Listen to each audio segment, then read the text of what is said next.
Bismillahirrahmanirrahim. Alhamdulillah. Vassalatu vassalamu ala rasulillah. Assalomu alaykum va rahmatullohi va barakatuh.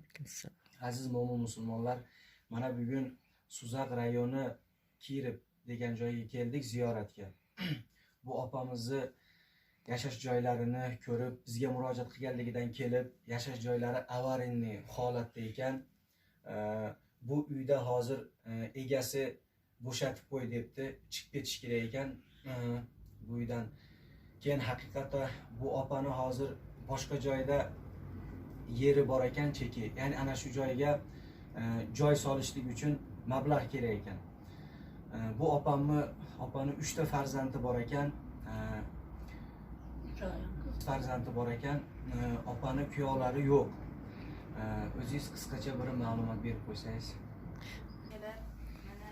Shu yildan beri 3 ta farzandimdan o'tiraman. Juda qiynalib ketdim. Shu 4-yaringlarga ham rahmat. Mana shu 3 ta bolani uni uyida ish qilib, buni uyida ish qilib 20 ming pul to'plab qo'ydim. Shu uyga yordam berishinglarga so'ranaman. Xola, siz qo'shnisi bo'lsa, qisqacha bir ma'lumot berib qo'ysangiz. Bismillahirrahmanirrahim. Bu kız mana 3 ta bolasi bilan o'tiradi, mana birovni uyi. Bu endi har bahorda bo'shatdi, galva qiladi. Endi bir yil bo'shatib bermasa bo'lmaydi. Endi cheki bor, shunga yordam bersanglar, shu chekini bitirib olsa shu kız. Uylanmaydi, 3 oy ham qiz endi aka-ukasi bo'lmasa buni. Shuning uchun sizlardan so'rayapmiz, iltimos sizlardan shu qizga yordam beringlar.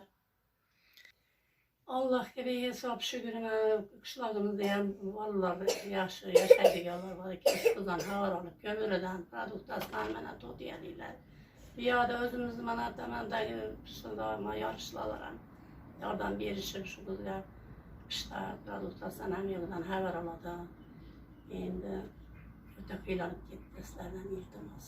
Endi produktlar ko'mirlardan xabar olishdi. Endi bu joyiga kızlar bitirib chiqsa yoshda mana qizlari kattayapti, sizlardan iltimos vallarim yordam beringlar.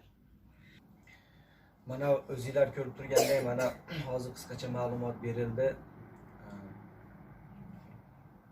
Ma'lumot uchun hozir mana telefonda adreslarini qo'yib boramiz. O'zingizlar ham kelib ziyorat qilib ketishinglar mumkin.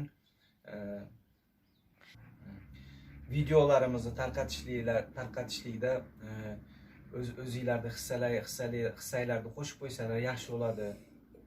Ha, inshaalloh tortishimiz maqsadda xolasa tarqatamiz. Sahiy insonlarimiz juda ko'p. Alloh taolo barchamizni dunyo va oxiratda yaxshiliklar bilan mukofotlagan bo'lsin.